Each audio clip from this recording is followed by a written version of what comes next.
महेंद्र जी को, कुसुम जी, मैं पहले कुसुम जी को दे दो, 3 जनों के खड़े हुए हैं, तीनों को ले लेना, कुसुम जी के बाद आप ले लेना महेंद्र जी। आप फिर ध्यान रखना 3 के भी। आप पढ़िए। हरे कृष्ण। अन्न की उत्पत्ति वर्षा से होती है और वर्षा यज्ञ से होती है। यज्ञ कर्मों से संपन्न हो बने। कर्मों को तो वेद से उत्पन्न जान और वेद को अक्षर धर्म से प्रकट हुआ था, इसलिए वह सर्वव्यापक परमात्मा यज्ञ कर्तव्य कर्म में यज्ञ स्थित रहता है। हरे कृष्णा। देखो भगवान इसमें हमारी षष्ठी चक्र के मूल में है। और कैसे है, जो षष्ठी चल रही है, षष्ठी हमें पता है भगवान की है, लेकिन उसके क्रियान्वयन में हर समय क्रिया में रहे, उसमें भगवान भी कैसे सक्रिय हैं जो हमें नजर नहीं आ रहे। संपूर्ण षष्ठी ब्रह्म है, अतः षष्ठी चक्र की सुरक्षा के लिए भी यज्ञ कर्तव्य कर्म आवश्यक है। तो कर्तव्य कर्म हम करें तो क्या है, संपूर्ण प्राणी अन्न से उत्पन्न होते हैं, अन्न की उत्पत्ति वर्षा से होती है, वर्षा यज्ञ से होती है, यज्ञ कर्मों से संपन्न होता है, कर्मों को तू वेद से उत्पन्न जान और वेद को अक्षर ब्रह्म से प्रकट हुआ जान, इसलिए वह सर्वव्यापी परमात्मा यज्ञ कर्तव्य कर्म में नित्य स्थिर है। तो इसमें प्राणी हमारा शरीर, इस संसार का आधार क्या है, अन्न। और अन्न से अर्थ क्या है, हमारा अन्न क्या है, हमारा अन्न क्या है, बाजरा है, रोटी है, गेहूं है, ये फल है, सब्जी है, सारा अन्न में आ गया। व्रत वाला अन्न नहीं कि आज ये अन्न नहीं खाना, दूसरी चीज खाना, सब अन्न जो हमारे शरीर को चलाने के लिए जरूरी है वो अन्न है। और हर जीव मात्र के लिए, पहले मनुष्य की बात नहीं हो रही है, कीड़े के लिए क्या जरूरी है, मिट्टी खाना। सुअर के लिए क्या है, विष्ठा खाना। तो जिसका जो भोजन है वो अन्न है। हालांकि मांसाहारी का जो भी मांस है उसके मूल में वनस्पति ही है, और वनस्पति मतलब ये 5 भूत, इनसे ही तो बनता है। तो वो जो अन्न पैदा होता है वो किससे होता है, हमारे कर्तव्य कर्म से होता है। कर्तव्य कर्म करें हम अच्छा तो देवता बाध्य हैं वर्षा कराने के लिए। वर्षा यज्ञ से होती है, यज्ञ मतलब कर्तव्य कर्म, यज्ञ कर्मों से संपन्न होता है, वो कर्मों वाली बात आ गई, कर्तव्य कर्म कर रहे हैं। कर्मों को तू वेद से उत्पन्न जान।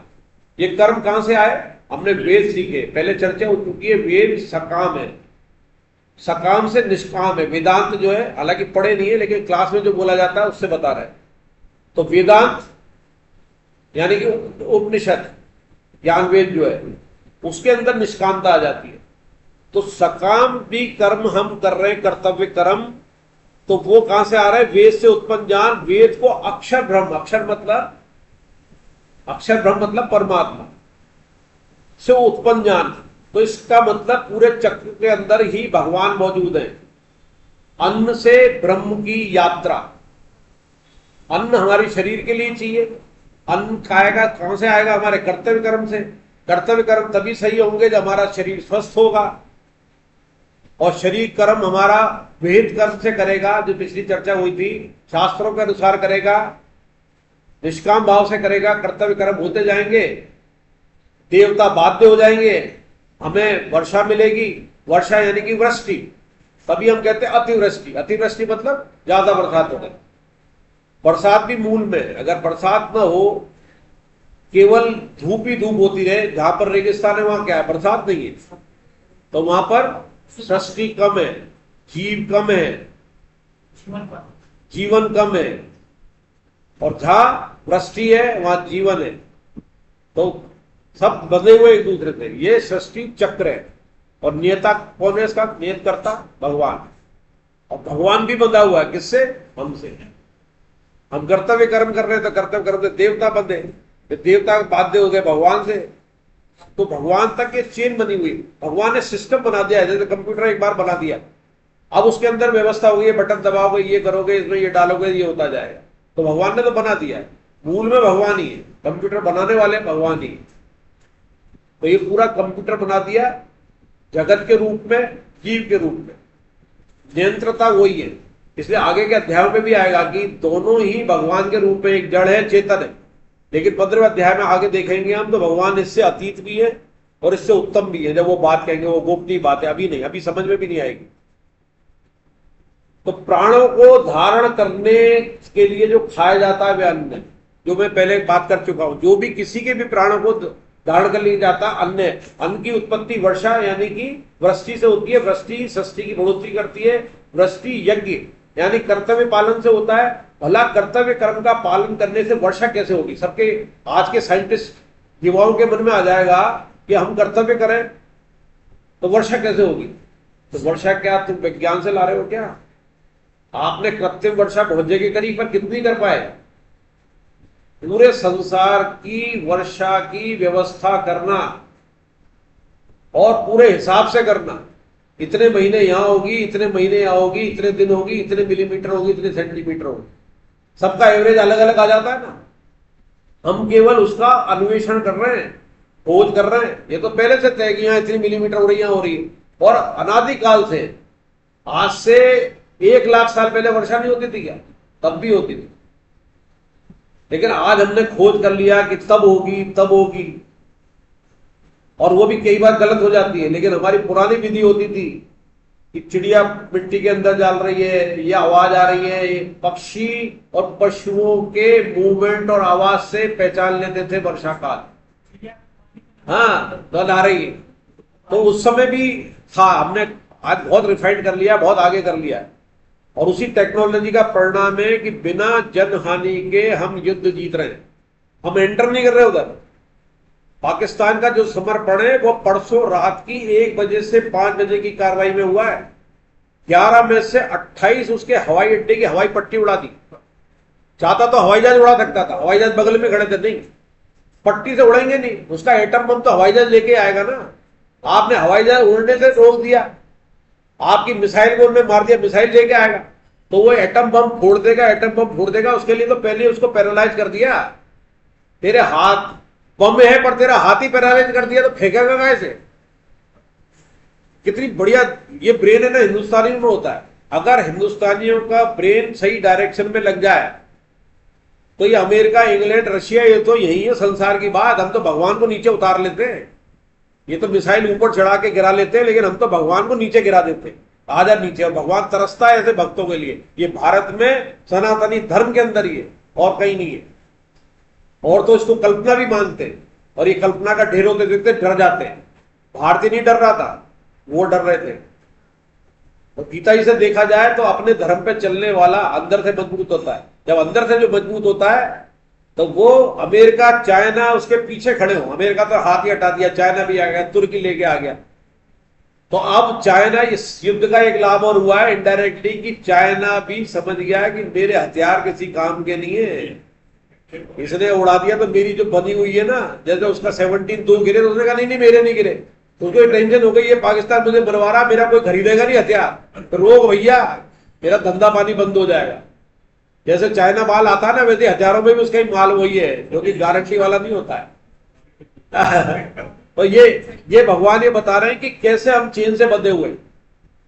षष्ठी वृष्टि तो बाध्य, भगवान भी बाध्य, षष्ठी बाध्य हमारे अगर कर्तव्य कर्म कर रहे।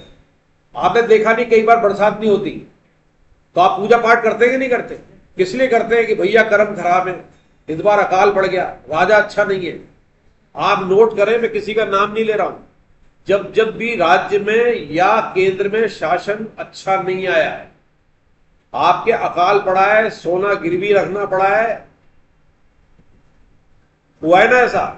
हाँ, तो आपके कर्तव्य कर्म, राजा वो भी थे, प्रधानमंत्री वो भी थे, मुख्यमंत्री वो भी थे, पर कर्तव्य कर्म जिसके बढ़िया थे वो षष्ठी के अनुकूल होते हुए षष्ठी हमारा साथ देती है।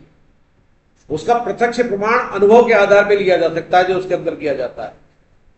अब इसमें एक कहानी है दा दा दा, जो आपने सुनी होगी। ब्रह्मा जी के पास तीनों गए, देवता, असुर और मनुष्य, तो उन्होंने दा कह दिया। अब दा का सबने अर्थ लगाया, दा दा दा। तो दा का देवताओं के लिए क्या था? उनकी भोग की इच्छाएं होती है, वो भोग के लिए रहते हैं, उनको धड़फड़ी हो जाती है अगर स्वर्ग छूट जाए तो, फिर रहेंगे कैसे रहेंगे? असुर अगर कब्जा कर ले, भगवान के बाद दौड़ते। कई बार असुरों ने कब्जा किया, राजा बलि ने किया था। जब भागते भागते गए तो भगवान आए फिर 52 अवतार लेके। तो वो क्या है, भोग की इच्छा है। अभी जैसे अभी कूलर एसी अभी बंद हो जाए, पंखा, कल्पना करो ये 100 साल पहले भी बिना पंखे के भी हमारे भागवत होती थी ना, तब भी 500,000 भले पेड़ के नीचे सुनते थे। लेकिन आज जरा भी एसी कूलर पंखा बंद हो जाए हमारे मन नहीं लगेगा। तो ये क्या है, भोग की इच्छा। तो उसका क्या करो, दमन करो। किसका, इच्छाओं का दमन करो। वो दा का मतलब दमन। ये सवाल आ सकता है, आता है परीक्षा में। तो दा से दमन। और असुरों के लिए क्या था, असुर क्या है, अत्याचारी होते हैं, अनाचारी होते हैं, अत्याचार करते हैं, क्रोध बहुत होता है। तो उनसे क्या कहा, दया।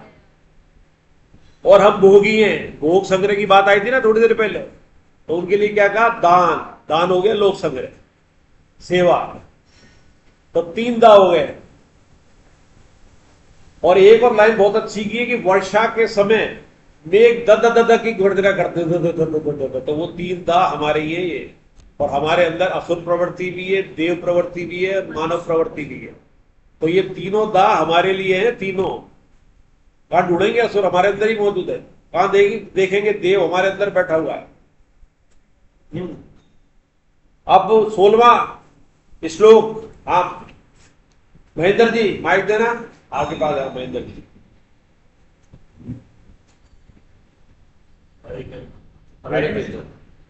एक बात जो हमें इस श्लोक में एक प्रकार से सृष्टि चक्र के अनुसार नहीं दर्शाता, माइक ऊपर लगाओ थोड़ा। वह इंद्रियों के द्वारा भोगों में रमण करने वाला अगायु पाप में जीवन दिखाने वाला संसार में सृष्टि दिखता है।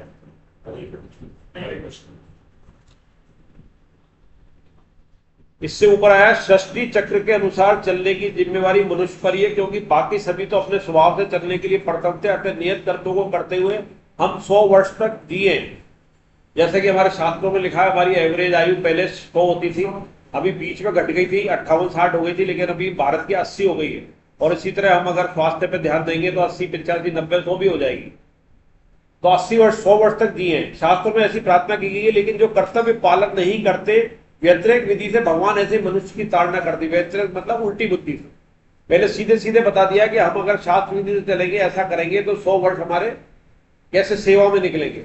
अगर हम इस तरह से नहीं कर रहे हैं तो हे पार्थ, जो मनुष्य इस लोक में इस प्रकार परंपरा से प्रचलित सृष्टि चक्र के अनुसार नहीं चलता, वे इंद्रियों के द्वारा भोगों में रमण करने वाला अघायु, अघायु मतलब कम आयु वाला, पाप में जीवन वाली आयु वाला मनुष्य संसार में व्यर्थ ही जीता है।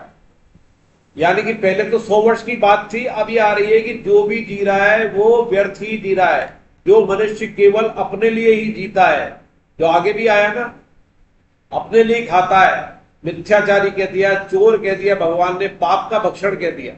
उसको अब एक लाइन में समझा रहे हैं कि अब क्लियर ही कह दिया। पहले तो कहा कि ऐसे जीता है, पाप में भक्षण कर रहा है, पाप का, चोर में जीवन है, मिथ्याचारी है। तो ऐसा अघायु तो मर ही जाए तो अच्छा है।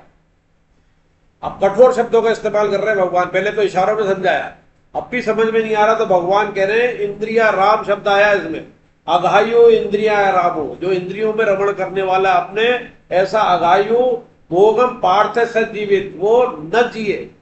और पशु से भी नीचे जीवन कहा है। क्यों कहा है कि पशु योनि तो एक भोग योनि है, केवल उसको जो नियत दिया, बकरी को, कछुए को, छिपकली को, नियत में जो जो उसके काम है वो करेगा, उससे आगे नहीं बढ़ेगा। हमारी दोनों है, भोग योनि और कर्म योनि। तो भोग को त्याग के जो आगे आया था, कर्म योनि में कर्म योग पहुंच जाए, ये हमारी यात्रा है। और देवता क्या है, केवल भोग योनि। तो देवता भोग योनि, हमारी कर्म योनि और भोग योनि। और वो भोग योनि क्या है कि उच्च स्तर वाली है, देवता वाली भोग योनि। वो कर्म नहीं कर सकते, देवता सब कर्म नहीं कर सकता। एक देवता एक जो दिया हुआ है वो कर सकता है। अग्नि देवता अग्नि का कर्म कर सकता है, उसे बारिश से कोई लेना देना नहीं। वरुण देवता हवा का कर सकते हैं, उसे पानी से कोई लेना देना नहीं। तो मनुष्य जो है एक ऐसा है, अभी पिछली क्लास में भी आया था कि गृहस्थ ऐसा है, वो सबको पालता है। वानप्रस्थ को भी पालता है, साधुओं को भी पालता है, और साधु भी उसी के पैदा होते हैं। संत किस क्या पैदा होते हैं? गृहस्थ के। तो गृहस्थ का जीवन सबसे बढ़िया जीवन है, इससे वो सबको पाल भी रहा है, अपने गृहस्थी भी चला रहा है, और भगवान को भी पकड़ रहा है। आज से 30-35 साल पहले मौनी बाबा हमारे एक आते थे, उन्होंने शरीर छोड़ दिया, 25 साल तक मौन धारण किया, और बोलते थे तो केवल एक से बोलते थे, हरे राम राम राम हरे हरे, हरे कृष्ण कृष्ण हरे हरे। वो हरे राम से स्टार्ट करते थे, क्योंकि वो अयोध्या के पास के रहने वाले थे। 25 साल तक हमारे माता जी के पास आते थे, अर्जुन जी के घर भी बहुत गए, आज अर्जुन जी क्लास में नहीं है। वो क्या करते थे कि कभी कोई शब्द नहीं बोलते, हरे राम बोलते थे। आप बोलते हरे राम कृष्ण बोलोगे तो हरे राम राम राम हरे, उस कीर्तन में आपके साथ बोलेंगे। उसके अलावा न बोलेंगे मुझे रोटी चाहिए, मुझे भूख लग रही है। हाँ, उनसे कोई बीच में लिख के पूछना चाहो, जैसे मैंने एक बार पूछ लिया सत्य क्या है, तो सत्य पे उन्होंने 5 पेज भर दिए, सत्य क्या है। और उस समय एमडी करके आया था, तो सत्य हम तो वही समझते थे, सूर्य दिखाई दे रहा वो जो है, जो हम देख रहे हैं वो सत्य, बाकी झूठ है। तो वो सत्य क्या है, सत्य में बताया ईश्वर सत्य आखिरी में निकला, और हम भी देख रहे हैं कि सत्य ईश्वर ही है। तो हरे राम केवल वही वाचन करते थे, इसी का जाप कराते थे। हमारे मेरे मकान का उद्घाटन हुआ, वो आ गए। घर पे बहुत कम ठहरते थे, बड़े मंदिर में ठहरते थे, कोई शिष्य नहीं, रामचंद्र दास जी के तरह थे, न कोई आश्रम। देखो अर्जुन जी का नाम लिया और पीछे आ गए। अभी अभी 1 मिनट पहले आपका नाम लिया है मौनी बाबा को याद करते हुए, जो हरे राम कृष्ण करते थे। इनके घर पे भी जाप किया, हमारे 24 घंटे का हरे कृष्ण कराया, माइक भी नहीं रखने दिया। तो मैंने प्रार्थना की यार 2 घंटे का सबका भला होगा, ये करके इसको सुनेंगे। अरे एक खाली है ना इधर, देवी नंदन जी के पीछे, आप इनके पीछे रहो, हर काम में भला होगा। देवी नंदन के पीछे रहेगा, वो नंदन ही नंदन है। फिर पीछे खाली है, आपके पीछे खाली है ना कुर्सी? हाँ। तो मौनी बाबा की चर्चा हो रही थी, जो केवल हरे राम कृष्ण कराते थे। आपके घर भी कराए, हमारे घर भी घूम कराए। ऐसे विलक्षण संत थे वो। और एक केवल वस्त्र नीचे धारण करते थे, ऊपर फटी बनियान, कभी बनियान दीदी तो पहन ली। एक बार मेरे बेटे ने, जो आज जो डॉक्टर हो गया है, जो समर्थ, वो आया, वो 9वीं 10वीं क्लास में था, और उसको नई जैकेट लेके आया था। दिसंबर का महीना था, वो रिक्शे से उतरे घर पे। मतलब संत से बता रहा हूं इसका कथा का, कि संत अगर असली मिल जाए तो बहुत बड़ा भाग्य है। तो वो रिक्शे से उतरे, और बनियान भी नहीं थी, केवल नंगे बदन थे, दिसंबर का महीना, और उसके एक दिन पहले जैकेट आई थी। उसने जैकेट उनको उड़ा दी।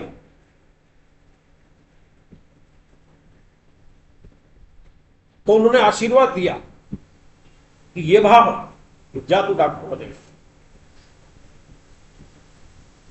तो संत की वाणी है, तो भगवान ने उसको बनाया। तो वो लगता है कि वो इतिहास है। जो आज प्रधानमंत्री कार्यालय में मेरे साड़ू के छोटे भाई के दामाद हैं, यहाँ एसपी भी रहे, बहुत ईमानदार। आज प्रधानमंत्री कार्यालय में अजीत डोभाल के साथ ज्वाइंट सेक्रेटरी। आलोक वशिष्ठ 3 साल एसपी रहे यहाँ पर, पहले 20 साल पहले एडीजी रहेंगे। अभी उन्होंने मोदी जी ने 2 साल जो अपने पास रख रखा है। उनके बच्चे नहीं हो रहे थे, सब इलाज करा लिया। हमारी भतीजी थी, सब इलाज, दोनों नॉर्मल मेडिकली फिट, फिर भी नहीं हो रहे। वो हमारा वो 24 घंटे वाले का हवन हुआ, आलोदी की पोस्टिंग थी, वो भी आया, प्रसाद पाया, प्रीति भी आई। तो उनको बात दिमाग में डाल दी कि बच्चे नहीं हो रहे 5 साल के। ट्रेन में बैठाया, ट्रेन से उतर गया। अरे उसका तो बच्चा देना था मुझे, आज रात उसके ही शोक था। उनके जो एसपी वाला क्वार्टर था, रात को मैंने कहा इनकी तमन्ना है, आलोदी भी भगत थे, उनने अपने यहाँ रखा। उनके 2 बच्चे हुए, पहला लड़का लड़की, दोनों IIT वगैरह क्वार्टर, बहुत अच्छे बच्चे भक्ति है। तो इसलिए कह रहा हूं कि संत जो है कई बार आपको राह भी दिखाता है, आपको वो राह दिखाता है, इस पे चल और इससे पहुंच जाएगा। और आपके अंदर प्रारब्ध में न लिखा हो और आपकी अक्षमता हो तो अपनी भक्ति काट के दे देता है। वो उन्हें अपनी भक्ति दी है, वो अगर कुछ दिया है तो वो भक्ति है। इसलिए आज के क्लास में भी आएगा कक्षा में कि आज के जमाने में ऐसा दुर्लभ महात्मा मिलना मुश्किल है। भगवान मिलना आसान है, दुर्लभ महात्मा मिलना मुश्किल है, जिसको सब ज्ञान हो गया हो। भगवान तो मजबूर है, आपकी भक्ति पे आ जाएगा, पुकारोगे। पर दुर्लभ महात्मा क्योंकि विलक्षण है, आता नहीं है, वो मिलता भी नहीं है। वो तो छुपा रहता है और अपने आप को अज्ञानी दिखाता है, ज्ञान बगाड़ता नहीं है, ऐसा लगेगा मूर्ख बन। ऐसे ऐसे काम करेगा कि अगर आप उसके नजदीक जा रहे हो तो आपसे दूर भाग जाओ, उसको गाली देने लगो। इसलिए कह रहा हूं मेरा अनुभव, मेरे गुरुदेव साक्षात ऐसे हैं, जो उनके ज्यादा नजदीक गया उसके साथ ऐसा कर देते कि चोरी का इल्जाम लग जाएंगे, वो गुरुदेव पे लग जाएगा, उस पे लग जाएगा, गाली देने लग जाएगा। तो बड़े विलक्षण ऐसे मिलने बहुत मुश्किल है। ये भगवान की कृपा तो हो। तो अब इसके अंदर बता रहे हैं कि अघाई हुए। और पशु से नीचे क्यों बताया कि पशु तो बंधा हुआ है। पशु का मतलब पाश होनी, पाश मतलब बांधना। हनुमान जी को पाश में, नाग पाश में बांधा था ना, नाग पाश, नाग वाला था, नाग से बांध दिया पाश। तो नाग पाश से एक बार गरुड़ जी ने तोड़ा था, वो अलग कहानी है। गरुड़ जी ने इसको तोड़ दिया तो घमंड हो गया कि भगवान ने खोल बार मैंने खोल दिया, भगवान की शक्ति से ही बोला, तो गरुड़ को घमंड हो गया था। तो वो नाग पाश तो नाग को तो खाता है गरुड़। तो जो आत्मा राम है, इंद्रिया राम नहीं। अब इसका अपोजिट अगले श्लोक में कहने वाले भगवान, जो आत्मा राम है, इंद्रिया राम नहीं, इंद्रिया राम नहीं है। इंद्रिया राम तो इससे पहले वाले में था। अर्थात जो कर्तव्य पालन से उन्नीर्ण हो गया है, उस मनुष्य की स्थिति का वर्णन आगे के 2 श्लोकों में करते हैं। आप पढ़िए, आपने हाथ उठाया था ना, दोनों श्लोक 17वां 18वां। हरे कृष्णा। और अपने आप में अपने आप में उसके लिए कोई रक्षक नहीं है। उस कर्मयोग इससे हुए महापुरुष का इस संसार में ज्ञान और कर्म करने से प्रयोजन रहता है और मानसिक कर्म प्रयोजन होता है। और संपूर्ण प्राणियों में इसीलिए प्राणी के साथ संबंध किया। हरे कृष्णा। ये बहुत बहुत अच्छे श्लोक में माना जाता है। परंतु जो मनुष्य अपने आप में ही रमण करने वाला और अपने आप में ही तृप्त तथा अपने आप में ही संतुष्ट है, इसमें 3 शब्द बहुत आए। अपने आप में ही रमण करने वाला। रमण करने का मतलब ये नहीं है कि अपने में ही रखा, संसार से कोई मतलब नहीं है। संसार में तो है पर विरक्त है, संबंध नहीं है उसका, आसक्ति नहीं है। संसार के सारे काम करते हुए ये मान रहा है कि प्रकृति जन्य काम हो रहे हैं, भगवान के द्वारा हो रहे हैं, मुझे निमित्त बना रखा है, ये मन में भी भाव नहीं आता करते हुए भी, और अपने में ही रमण करता है। तो जो अपने में रमण कर रहा है और इंद्रियां उसकी बाहर लगी हुई है पूरे संसार में, तो कैसे वो विषयों में जाएगा। अंदर का जो सुख होता है, जो 6/22 में आगे आएगा, भूमा सुख कहते हैं। भूमा सुख मतलब आत्मी सुख, आत्मा राम जैसे कहा गया। अंदर का जो सुख होता है, इंटरनल सुख, इंटरनल जॉय एक शब्द आता है। तो जो वो सुख को प्राप्त कर लेता है तो ये बाहर के सुख उसे गौण लगते हैं, क्योंकि हर सुख दुख के अंत पे खत्म होता है। जो सुख है वो दुख दे के जाता है, लेकिन जो भूमा सुख है वो हर समय एक सा बना रहता है। उसके तार सीधे करंट कहां से आ रहा है? परमात्मा से आ रहा है। परमानंद से आनंद की अनुभूति में रहता है। और बाहर के ऐसा नहीं है, उसके कर्म रुक रहे हैं, क्योंकि जैसे आया है कि कर्म जो है प्रकृति जन्य होते हैं। प्रकृति आपसे कर्म करा लेगी। आप जब सो रहे हो तो भी कर्म हो रहा है। खान पान के लिए जाओगे, आपकी इच्छाएं होंगी, रोटी के लिए जाओगे, काम करोगे, लैट्रिन बाथरूम जाओगे, बाहर निकलोगे, सड़क पे चलोगे, तो प्रकृति के जन्य कर्म है। तेज आंधी आ गई तो आप भाग के इधर छुप जाओगे, तेज धूप हो गई तो छाता लगाओगे, बरसात आ गई तो आप व्यवस्था करोगे। आपको जाना है वहां पर, मथुरा जाना है तो आप कार ढूंढोगे, ट्रेन ढूंढोगे, बस ढूंढोगे, किसमें जगह मिल रही है। तो आप प्रकृति आपसे काम करा रही है ना, तो प्रकृति आपके काम कराती रहेगी। प्रकृति जन्य वो कर्मों में आता है, प्रकृति जन्य होते हैं, स्वभाव जन्य कर्म होते हैं। तो ऐसे व्यक्ति के लिए इसमें मानव शब्द का आया है कि मानव शब्द मानव के लिए कहा है कि जो मनुष्य है, मनुष्य तो हम सभी हैं, लेकिन मानव भगवान उसको कह रहे हैं जो ये कर रहा है, जो अपने में रमण है, अपने में ही तृप्त है, अपने आप में ही संतुष्ट है। उसके लिए कोई कर्तव्य अलग से बचता नहीं है, कर्तव्य कर्म शामिल हो गया इसमें। और इस संसार में इस संसार में न तो कर्म करने से कोई प्रयोजन रहता है, न कर्म करने से कोई प्रयोजन रहता है। तो संपूर्ण प्राणियों में किसी भी प्राणी के साथ उसका किंचन मात्र भी स्वार्थ का संबंध नहीं रहता। इसके अंदर 2 उदाहरण आते हैं। जैसे सूर्य भगवान निकलते हैं, उनका काम क्या है? सबको प्रकाश देना, और वो छुपते नहीं है। सूर्य से भगवान ने, किसी ने पूछा, अंधकार एक बार भगवान के पास आ गया कि भगवान यार मैं सूर्य से बहुत परेशान हूं, आपने मेरी अंधकारता तो बनाई है पर सूर्य के सामने टिकते नहीं हूं। तो इससे मेरे को ये परेशानी ये है कि यार ये जब तक रहता मैं आ नहीं पाता हूं। तो भगवान ने कहा ये बात तो सही है यार, तेरा फिर अस्तित्व खत्म करता है सूर्य। तो सूर्य को बुलाया, बोले यार ये अंधकार कहता है कि तू उसको रहने नहीं देता। बोले मैंने तो उसको देखा ही। तो सूर्य भगवान ने अंधकार देखा ही नहीं, क्योंकि सूर्य के आते ही वो भाग जाता है, रहता ही नहीं। तो इसका मतलब प्रकृति सब कर रहे, तो सूर्य भगवान 24 घंटे, और 24 घंटे इस संसार में सारी क्रिया हो रही है। सुबह उठते ही पक्षी चहचहाते, रात होते ही, हालांकि दूसरी जगह हो रहा है, लेकिन साधना के साथ बदमाशियां भी रात में चालू हो जाती है। ऐसा नहीं है दिन में भी नहीं होती, पर दिन में भी होती है। पूजा पाठ भी होता है, मिसाइलें भी चल रही है, कई हवन भी हो रहे हैं। इस बीच में मिसाइलें वहां पड़ रही हैं, पर शादी ब्याह भी हो रहे हैं, सामूहिक विवाह भी हो रहे हैं, पर सूर्य की कोई लिप्तता नहीं है। वो अपने कर्म कर रहे हैं, पर वो लिप्त नहीं है। तो इस उदाहरण से भगवान ये देना चाहते हैं कि तू अपने कर्तव्य कर्म में कर, पर तू दूसरे में लिप्तता नहीं रख। कि हम सबसे बड़े समाज सुधारक बनना चाहते हैं, अपना सुधार नहीं कर पाते, और जब तक सुधार नहीं कर पाएंगे, जब तक हम अंदर क्या है और बाहर क्या है एक नहीं हो जाए। समबुद्धि, समभाव, समता। समता तब आएगी जब समभाव होगा, और समभाव होगा जो सरल होगा, क्योंकि इस संसार में भक्ति योग सरल को ही मिला है। ज्ञानियों को भक्ति योग नहीं मिलता, यदा कदा मिल जाए, पराकाष्ठा है वो। लेकिन सरल जितने हैं, जिनको हम अपनी इस समय के हिसाब से मूर्ख कहते हैं, भगवान उन्हीं को मिलता है। छुपाव ही दुराव है, छुपाव ही दुराव है, वरना सहज भाव है। छुपाव ही दुराव है, वरना सहज भाव है। तो इसी तरह हम निर्लिप्त होकर करें। अब 19, 20, 21 तीनों एक साथ पढ़ने, कौन पढ़ेगा? लो आगे, हाँ आगे वाले भी पढ़े, पीछे वालों ने पढ़ दिए। और एक और अगला इसके बाद जो है ना, 3 श्लोक के बाद कौन सा कहा है तुमसे?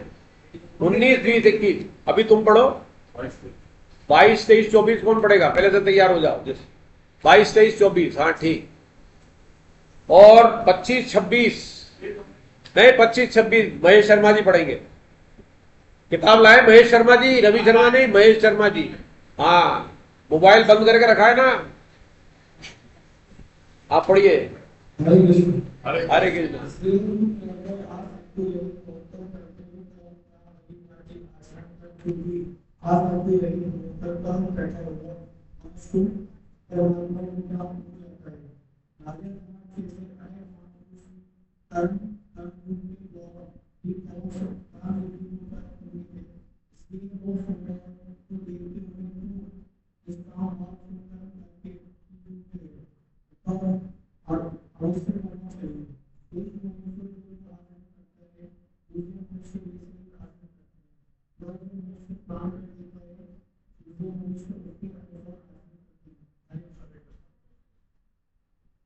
हरे कृष्णा।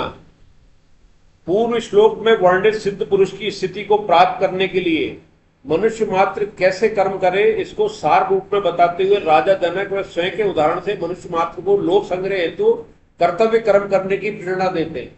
लोक संग्रह शब्द आ गया ना, अपन ने व्याख्या पहले ही कर ली है। इसलिए तू निरंतर आसक्ति रहित होकर कर्तव्य कर्म का भली भांति आचरण कर, क्योंकि आसक्ति रहित होकर कर्म करता हुआ मनुष्य परमात्मा को प्राप्त हो जाता है। राजा जनक जैसे अनेक महापुरुष भी कर्मयोग के द्वारा ही परम सिद्धि को प्राप्त हुए थे। इसलिए लोक संग्रह को देखते हुए भी तू निष्काम भाव से कर्म करने के ही योग्य है, अर्थात अवश्य करना चाहिए। श्रेष्ठ मनुष्य जो जो आचरण करता है, दूसरे मनुष्य भी वैसा वैसा ही आचरण करते हैं। वह जो कुछ प्रमाण कर देता है, दूसरे मनुष्य उसी के अनुसार आचरण करते हैं। ये बेहद इंपॉर्टेंट है, और इसमें उदाहरण भगवान ने स्वयं का भी दिया है और राजा जनक का भी दिया है। और इसमें भाव ये छुपा हुआ है कि जैसे ये मैं कर रहा हूं, राजा जनक ने किया है, तू भी कर सकता है, परंतु उसके लिए शर्त क्या है? आसक्ति रहित। कामना तो करनी है, बिना कामना के कर्म नहीं होगा। और सकाम को निष्काम कैसे बदला जाए? उसमें आसक्ति नहीं की जाए। रसगुल्ला मिल गया, उसके बाद दोबारा मिले या आगे भी कैसे भी हो, मैं ऐसे डेयरी के पास जाऊं या रसगुल्ला मिल जाए या उस पर आसक्ति हो जाए। 4 मिठाइयां रखी हैं लेकिन रसगुल्ला इतना प्रिय है कि वो ही पहले उठाया जाए। यह आसक्ति के उदाहरण है जो हमारे मन में होते हैं। आगे भगवान कहते हैं कि इसको निकालने का तरीका है कांटे से कांटा निकालना। आप शहर में बैठे हैं तो आपके पास दूसरे साधन है, अगर कांटा निकल जाए, अस्पताल भी है, लेकिन घर में सेफ्टी पिन है, आल पिन है, सबसे पहले घर में लगेगा तो आप उधर ही दौड़ोगे और उससे निकालोगे। आपके वो सेफ्टी पिन, आल पिन उसके बाद कोई काम की नहीं रहेगी। लेकिन आप जंगल में जा रहे हैं, रास्ते में जा रहे हैं, वहां पर कांटे ही कांटे, एक कांटा घुस जाता है तो दूसरा कांटा से उसको आप निकालते हैं, और कांटा जो घुसा हुआ था उसको निकाल देते हैं। तो जिस कांटे से निकाला है, क्या उसके पास रखते, उसे अपने पास रखते नहीं। तो ये ही कर्मों की व्यवस्था, हमारा विधान है भगवान का कि कर्म को कर्म से कांटे के निकाल के निष्काम कर्म तो करने, कांटा तो लगा हुआ है, तो कर्म के कांटे से निकाल के जिस कांटे से निकाला उस कांटे को भी फेंक दिया, ये निष्कामता आ गई। तमोगुण से रजोगुण हुए, एक कांटे से दूसरा कांटा, और रजो से सतो हुए, वो तीसरा कांटा, और उस कांटे को भी, सतो गुण को भी निकाल के फेंक दिया। वो भगवान की प्राप्ति कि मैंने किया ही नहीं, भगवान ने मुझसे करा लिया। निमित्त भी शब्द हट गया उसमें से।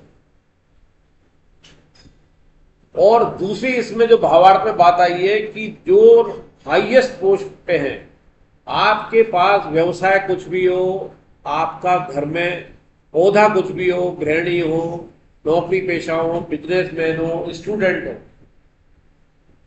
लेकिन आप इस समय एक चीज कॉमन है जितने बैठे हो, क्या? गीता साधक, गीता परिचय अभियान से जुड़े हुए, राम सुखदास जी स्वामी जी की साधक संजी जी को पढ़ते हुए उसके साधक हैं। इसलिए अब औरों से श्रेष्ठ न माने, पर उनसे ऊपर हैं, तो आपकी जिम्मेदारी है कि आपके व्यवहार में परिवर्तन होना चाहिए। घर का कोई बहुत इंपॉर्टेंट काम है, आप उसे करें, ये नहीं गीता पढ़ रहा हूं, कल मेरी क्लास है, रिवीजन कर रहा हूं, तो आपका कर्तव्य कर्म बाधित नहीं होना चाहिए, पहला। और ये अहंता भाव नहीं आना चाहिए, ये अकड़न नहीं आनी चाहिए, जो असुर संपत्ति में आ गया है कि 16वें अध्याय में, उसमें अकड़पन भी आएगा। अकड़न कई तरह की होती है, अंदर की, बाहर की। बाहर से दिखाते नहीं साहब मैं तो कुछ भी नहीं हूं, अंदर से अकड़ रहती। अंदर से अकड़ तब पता पड़ती है कि जब आपने उसकी बात नहीं मानी। वैसे तो विनम्र है, और आपने कभी 9 बार बात मान ली, 10वीं बार नहीं मानी, तो फिर वो सामर्थ्य होगी, वो अकड़न पर आ जाएगी, दिखाई देगा व्यवहार में। तो वो आपका आचार व्यवहार और सुधरना चाहिए। तो भगवान ने कहा है कि जो अब मेरे को भी देख रहे हैं, कृष्ण को भी देख रहे हैं ना, दुर्योधन भी देख रहा है, आज तक हम भी देख रहे हैं, और जो सनातन नहीं मानते वो भी देख रहे हैं। कभी भी गीता की बुराई किसी ने नहीं की। रामचरितमानस में तो निकाल दी, महाभारत में निकाल दी ये लड़ाई के लिए, और लड़ाई करा देती।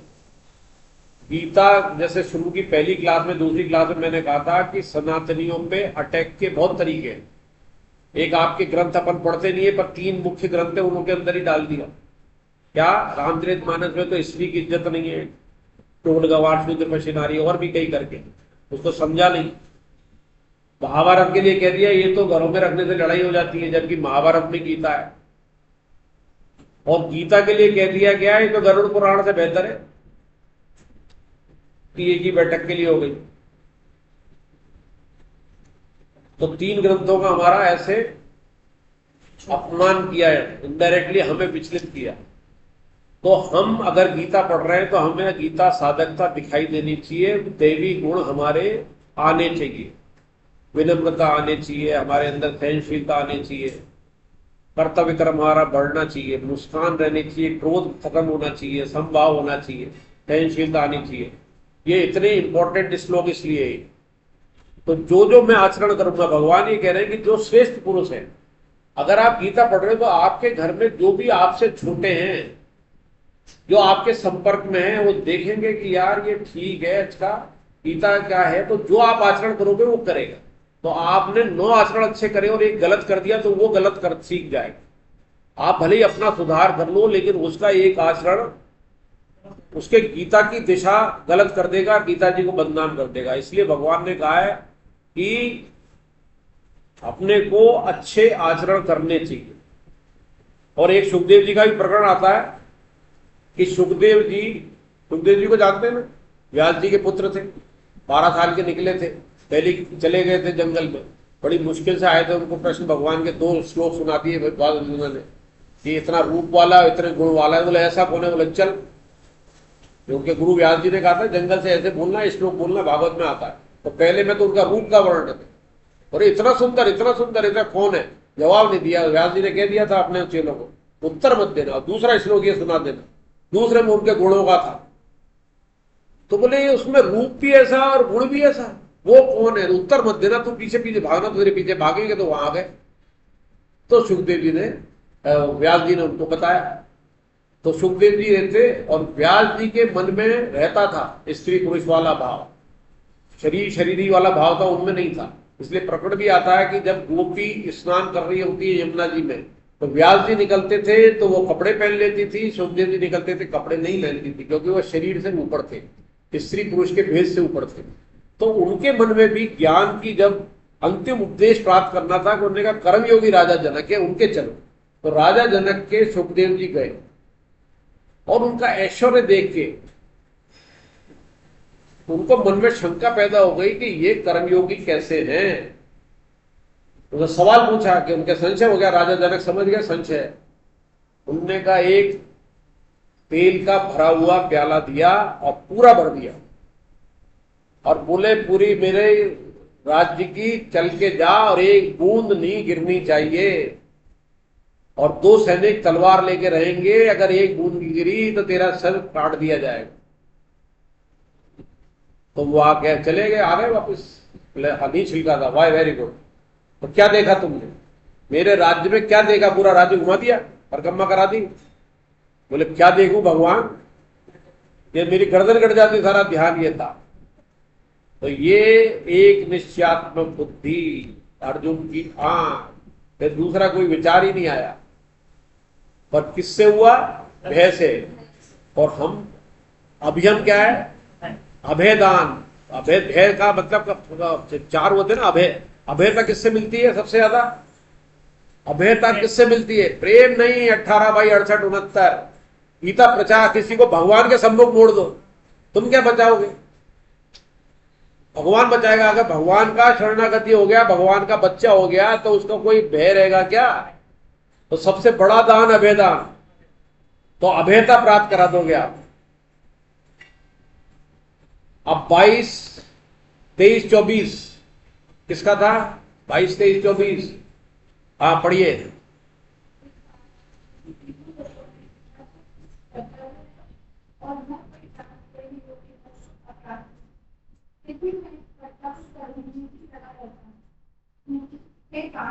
अगर किसी समय सावधान होकर कर्तव्य करना तो बड़ी हानि हो जाए, क्योंकि मनुष्य का प्रकार मेरे ही हाथ का अनुसरण करते हैं।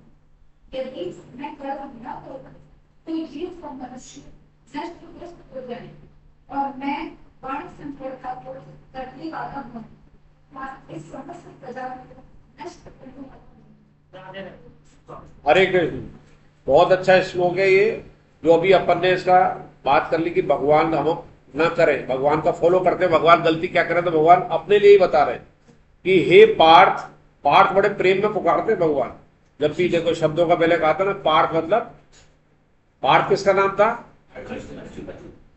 अर्जुन था, पर किससे लिया ये, किससे बना है? प्रथा से। प्रथा कौन है? कुंती। ये दो ही की जिम्मेदारी नहीं आंसर देना, और ये पहले आ चुका है इसलिए सवाल पूछा जा रहा है। प्रथा मतलब कुंती, और कुंती से बुआ थी, बहुत प्रेम करते थे भगवान। कहते ना कुंती ने रोक लिया था, रोक लिया था ना। रोकने के दो कारण थे, रुके थे ना द्वारका जाते आते। एक तो भीष्म का उद्धार कराना था, कुंती का भी बहाना था। तो हे पार्थ, मुझे तीन लोकों में न तो कुछ कर्तव्य और न कोई प्राप्त करने योग्य वस्तु अप्राप्त है, फिर भी मैं कर्तव्य कर्म में ही लगा रहता हूं। क्योंकि हे पार्थ, अगर मैं किसी समय सावधान होकर कर्तव्य कर्म न करूं तो बड़ी हानि हो जाए, क्योंकि मनुष्य सब प्रकार से मेरे ही मार्ग का अनुसरण करते हैं। यदि मैं कर्म न करूं तो ये सब मनुष्य नष्ट भ्रष्ट हो जाएं और मैं वर्ण संकरता को करने वाला हूं तथा इस समस्त प्रजा को नष्ट करने वाला बनूं। अपने ऊपर जिम्मेदारी ले रहे भगवान। पहले में क्या कहा है कि मेरे पास ऐसा कुछ नहीं है जो मेरे लिए अप्राप्त है। भगवान तो हमारे योग क्षम की रक्षा करते हैं, हमें जो प्राप्त है उसकी प्राप्ति कराते हैं और उसकी रक्षा करते हैं। तो उनके लिए कोई ऐसी चीज नहीं है जो दुर्लभ है, सब उनके प्राप्त है। फिर भी वो मनुष्य रूप में आकर हमारे जैसे होते हैं। भाई दो चीजें होती हैं, सड़क सीढ़ी है 3 मंजिल मकान पे, और 3 मंजिल पे वो सीढ़ी ऊपर चढ़ाती भी है और नीचे उतारती भी है। तो या तो हम सीढ़ी चढ़कर उस 3 मंजिल पर भगवान बैठा है वहां पहुंच जाएं, या भगवान 3 सीढ़ी नीचे उतर के आ जाएं। तो जब वो नीचे भगवान हमारे लिए आते हैं समय समय पर, वो होता अवतरण, नीचे आ रहे हैं।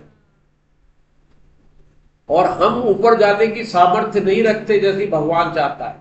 वो ज्ञान मार्ग है, सीढ़ी माला मार्ग। ज्ञान मार्ग सीढ़ी से चढ़ेगा चढ़ेगा, कब गिर जाए, कब मैं भाव आ जाए, कब बुद्धि भाव आ जाए, कब देह भाव आ जाए और गिर जाए। तो उसकी रक्षा हेतु भगवान अवतार लेते हैं, तो अवतरण करते हैं। तो भगवान आए, उनके पास क्या चीज है जो पर्याप्त नहीं है, फिर भी वो कर्म करते जिससे सब उनका अनुसरण करेंगे। कृष्ण ने करा, राम ने करा। आज हम करते ना भाइयों में प्रेम होना चाहिए, राम जी ने किया। युद्ध, जैसे अभी युद्ध चल रहा है, धर्म युद्ध, हमने किसी को मारने के उद्देश्य से एक भी कार्रवाई नहीं करी। ये गीता ही चल रही है अभी हमारे पिछले 10-15 दिन, 22 तारीख के बाद 22 तारीख से गीता जी चल रही है। मैंने मेरी क्लास में भी कहा था, मैंने कहा आज उत्तर नहीं दूंगा, धीरज जी की क्लास में था, मैं 15-20 दिन बाद दूंगा। तो एक कानपुर से परसों फोन आया, कोई लेडी थी, रिटायर्ड बैंक बड़ी अफसर। उन्होंने कहा कि अब आपकी बात समझ में आ रही है। मेरी ये बात थी जिसको कि आज भी लोग विरोध कर रहे होंगे। मैंने कहा इन 26 को भगवान को मारना था, उनका काल इसी समय था, और ये 26 को वो अपने अलग अलग स्थान से भी भगवान मार सकते थे। उनकी प्लानिंग 500 की थी, ट्रक उनका पंचर हो गया, 40 उसमें AK-47 थी, 7-8 वो खच्चर पे लाद के लाए। ये आपको छुपी हुई कहानी है। अगर वो 40 की 40 मशीन गन आती, उनकी 500 की प्लानिंग थी, 500 से 1000 मार देंगे। हिंदू सारे एक तरफ कर देते, 500 हिंदू मेल थे, वो सबको मारते। लेकिन वो 6-7 ही आ पाई, 26 को जाना था, इनको वहां भी मार सकता था, पर भगवान ने सबको उसी दिन पहलगांव बुलाया। 7 ही मशीन रहने दी, गन रहने दी। 26 के माध्यम से जो आगे 10,000 हत्याएं होनी थी, उनको रोक दी भगवान।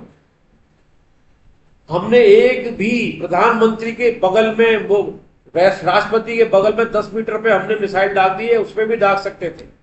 प्रधानमंत्री के बगल में डाल दिए। प्रधानमंत्री जिस हवाई अड्डे का उपयोग करता, अलग हवाई जहाज का, उस हवाई अड्डे पे डाल दिए। परसों रात को 1 बजे से 5 बजे घटनाक्रम हुआ जो कल घुटनों पे आया। उसने सारी, पहले तो उनका सारा भ्रष्ट कर दिया, जो सबसे बेस्ट मिसाइल थी वो सिरसा में गिरा दी।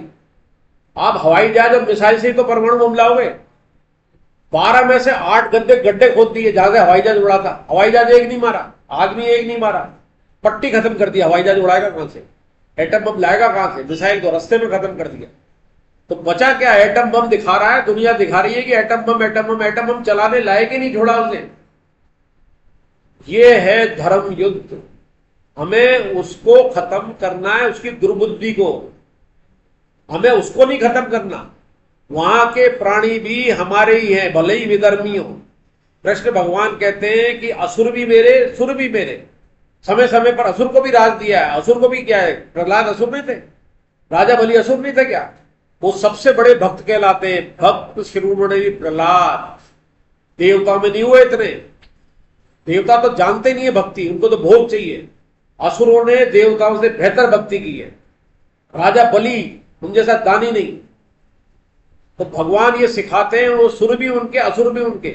उन्हें न सुर मारने न असुर मारने, उनकी बुद्धि ठीक करनी। और कितना बड़ा काम किया है। जो 5 आतंकवादी कठोर जिनको छुपा रखा था, उनको खत्म कर दिया। उसको उम्मीद नहीं थी कि यहां भी मिसाइल पड़ जाएगी, यहां भी मिसाइल पड़ जाएगी। सबसे बड़ा दुर्दान जिसको ढूंढ रही है, जिसके लिए चाइना ने मना कर दिया था, वीटो लगा दी थी, वो मोहम्मद अली, उसका सारा परिवार खत्म कर दिया। वो रो रहा है कि मैं मर जाता।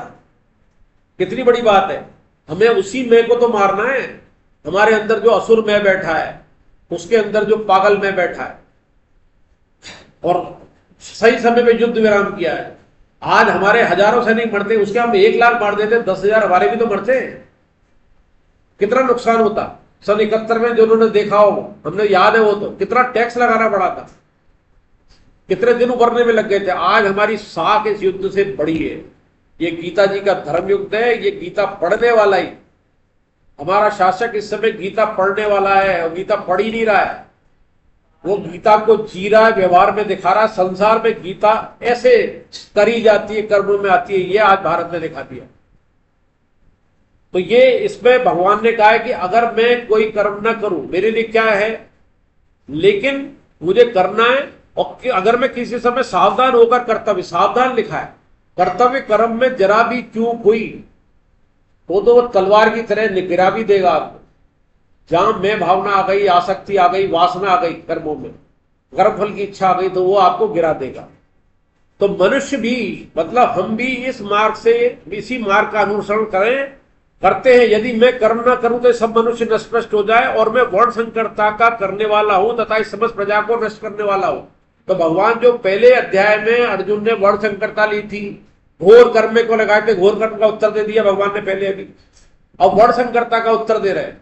भगवान ने क्या है कि जो वर्ण संकरता के लिए कहा है, भगवान अपने आचरण से, तीसरे के अंदर भगवान अपने आचरण में शिक्षा देते हैं कि यदि वे अकर्म में बैठ जाएं तो उनकी उच्च स्थिति को जाने बिना हम उनका अंधा अनुकरण करेंगे और पतन हो जाएगा।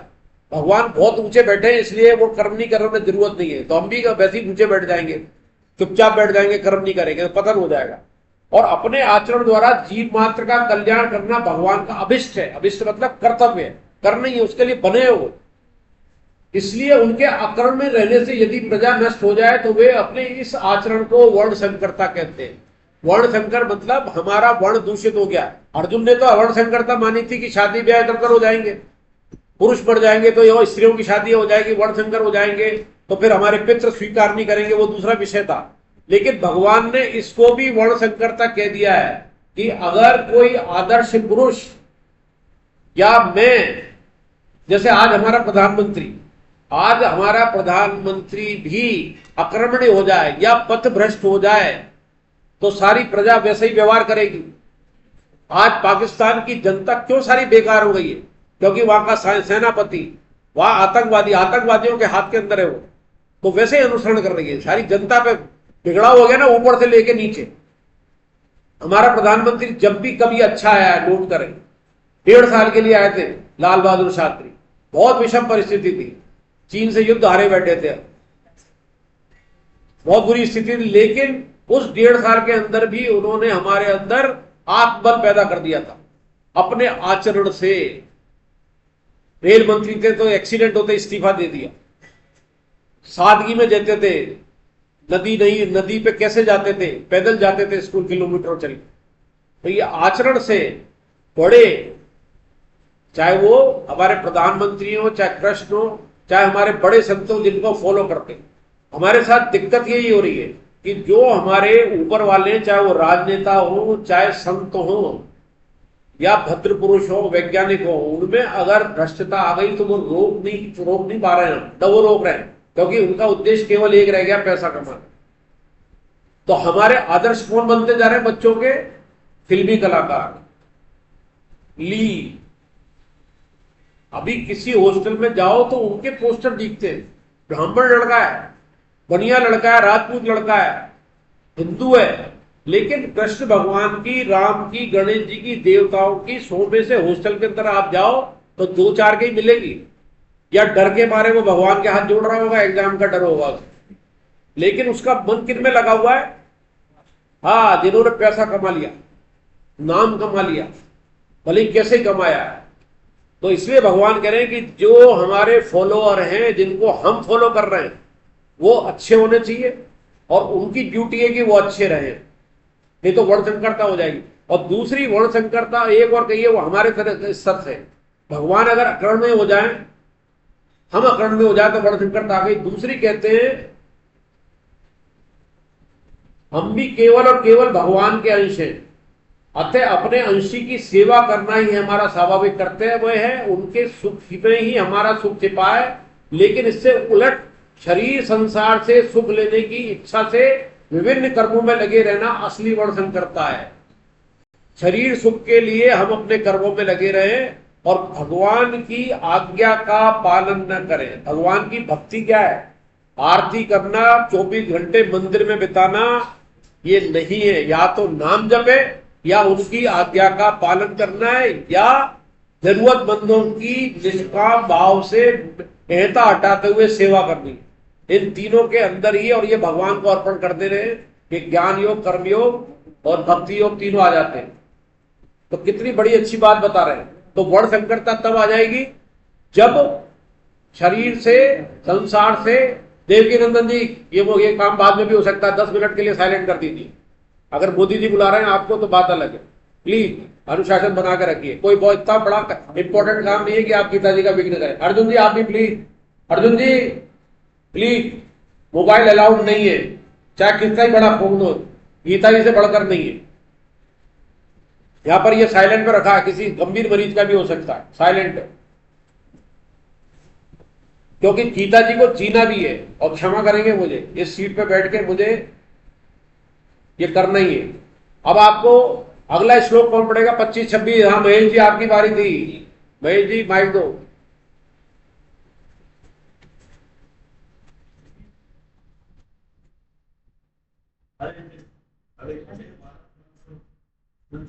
अर्जुन कर्म में आसक्त हुए अज्ञानी वर्तन इस प्रकार कर्म करते हैं आसक्ति रहित तत्व के महापुरुष जिस दोष प्रलय करना चाहते हैं उसी प्रकार कर्म करें। सावधान तत्व महापुरुष कर्मों में आसक्ति वाले अज्ञानी मनुष्यों में भ्रम उत्पन्न न करें। को स्वयं समस्त कर्मों को अच्छी तरह से करता हुआ उनसे भी वैसे ही करवाएं। ये हमारे लिए है, और हमारे जो तथाकथित गुरु और संत है उनके लिए भी है। तथाकथित इसलिए कह रहा हूं कि असली होगा तो तथाकथित नहीं कहने की जरूरत पड़ेगी। हे भरत वंशोद्धव अर्जुन, क्या संबोधन दिया है?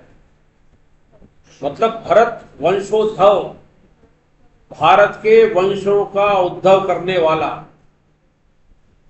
कर्म में आसक्त हुए अज्ञानी जन जिस प्रकार कर्म करते हैं, आसक्त रहित तत्व के महापुरुष भी लोक संग्रह करना चाहता हुआ उसी प्रकार कर्म करे। सावधान तत्व के महापुरुष कर्मों में आसक्ति वाले अज्ञानी मनुष्यों की बुद्धि में भ्रम उत्पन्न न करे, प्रत्युत स्वयं समस्त कर्मों को अच्छी तरह से करता हुआ उनसे भी वैसे ही करवाए। बहुत इंपॉर्टेंट लाइन है ये। कर्म में आसक्त हुए, हम ज्यादातर कर्म में आसक्त हैं। अब हम उनको गीता पढ़ के कहने लग जाए, अरे क्या रखा है यार कर्मों में, तो कौन आसक्ति में लगा रहता है, क्या कर रहा है, फालतू में लगा हुआ है, बच्चे पोषण कर रहा है, ये पाल रहा कर रहा है, पैसे कमाने का कर रहा है, धंधे में लगा रहता है, बच्चों को पालने में लग रहा है, उसको पढ़ाने में लग रहा है, खाने पीने में लग रहा है, होटलों में जा रहा है। करने दो, आप रोक नहीं लगाओ। क्योंकि आप देखो, आप इससे भी गए बीते थे, आपका एक दिन में उद्धार नहीं हुआ है।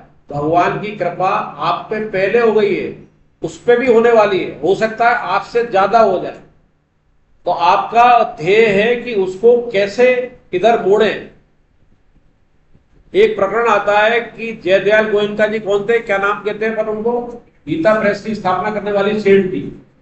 सेठ जी कभी कभी अपना ज्ञान बांटने के लिए जुआ खेलते थे, ताश खेलते थे।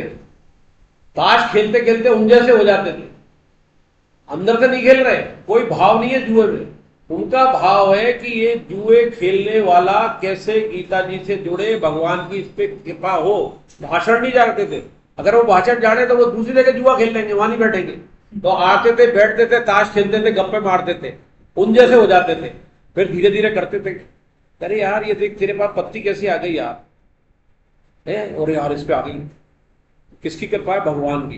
अरे भगवान की कृपा है, तो भगवान की कृपा ये तो पत्ती में आई, पैसों में आई।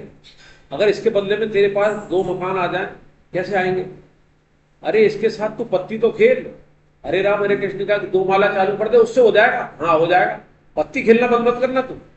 अब वो 4 माला करने लगा और उसकी किस्मत से आ गया एक मकान, आ गया। और वाह वाह, अब क्या करूं, अब कितने मकान चाहिए?